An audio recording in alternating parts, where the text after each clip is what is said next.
lingkungan hidup. Gitu. Lingkungan hidup nggak bisa dikorupsikan. Terus kemudian timah nggak bisa dikorupsikan, nggak ada pasal 14. Kami sudah ngomong berulang-ulang dalam berbagai kesempatan, seminar atau yang lain, tetap juga dimasukkan tidak pidana korupsi.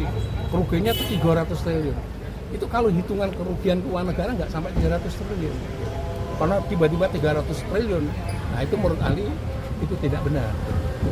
Karena dalam undang-undang itu jelas sekali tidak ada memasukkan pasal 14. Lingkungan hidup tidak ada, terus kemudian undang-undang tentang pertambangan juga tidak ada. Ini bukan berarti boleh melakukan itu, bukan. Itu tunduk pada hukum yang dilanggar itu. Lingkungan hidup ya undang-undang lingkungan hidup. Jadi kalau timah ya undang-undang tentang timah yang mengatur tentang sanksi pidana. Saya kira itu sehingga saya hadir ada di Pengadilan Negeri Jakarta Selatan. Bahwa ini kenapa penyidik polisi dia berani untuk menetapkan itu sebagai tindak pidana korupsi dalam kasus namanya tindak pidana perbankan. Padahal undang-undangnya jelas sekali, penyidik dalam jasa keuangan itu adalah OJK. Itu satu. Berarti Pak Polisi nggak dapat, nggak dapat OJK dulu. Kalau OJK sudah ini baru koordinasi dengan penyidik. Tapi bukan penyidik polisi di depan, OJK nggak dilibatin. Sampai hari ini nggak ada bukti melibatin pada OJK, nggak ada.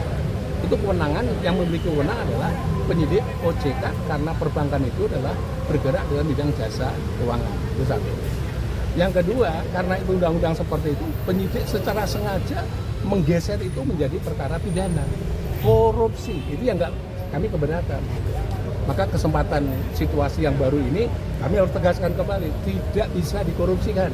Karena apa? Tidak ada mandat dari pasal 14. Kalau lihat penetapan tersangka, tadi prosedurnya sudah dilanggar. Tadi sudah saya sebutkan, paling tidak ada 4 tahapan, itu ternyata itu dilanggar semuanya. Enggak diperiksa calon tersangka, tidak ada buktinya tentang ada tidak pidana gitu. Tadi dibuktikan tadi ada perjanjian. Perjanjian bukan pidana, bukan.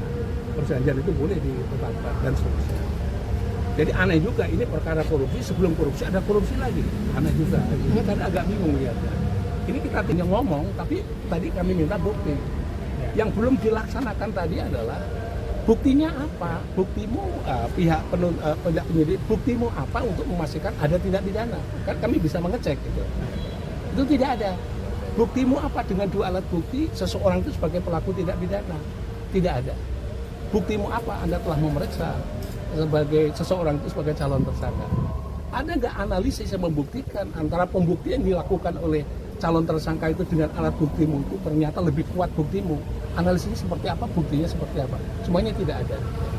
Jadi kalau saya melihatnya ya saya berpendapat bahwa mestinya hakim mempertimbangkan itu tidak ada alat bukti untuk menetapkan orang sebagai tersangka. Karena apa? Karena dia tidak memenuhi syarat-syarat terhadap seseorang yang sudah diproses untuk ditetapkan sebagai tersangka. Konsekuensinya itu penetapan tersangka sekarang itu dinyatakan tidak sah dan harus dinyatakan batal demi hukum. Demikian.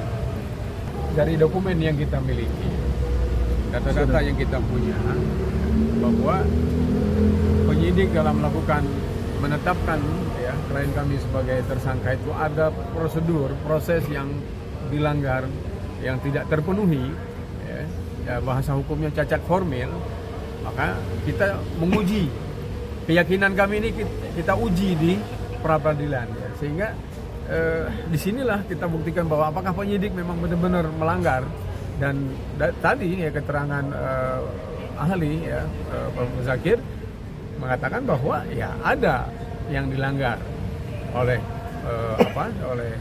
penyidik ya, dalam proses menetapkan klien kami sebagai tersangka, dan kami memang masih berkeyakinan itu, dan semoga ya keterangan ahli tadi meyakinkan hakim, Bu hakim kita untuk memutuskan seadil-adilnya ya, dan mengabulkan permohonan kami ya, bahwa penyidik telah melanggar atau cacat formil, cacat prosedur, prematur ya, dan tidak memiliki minimal dua alat bukti dalam menetapkan klien kami sebagai tersangka.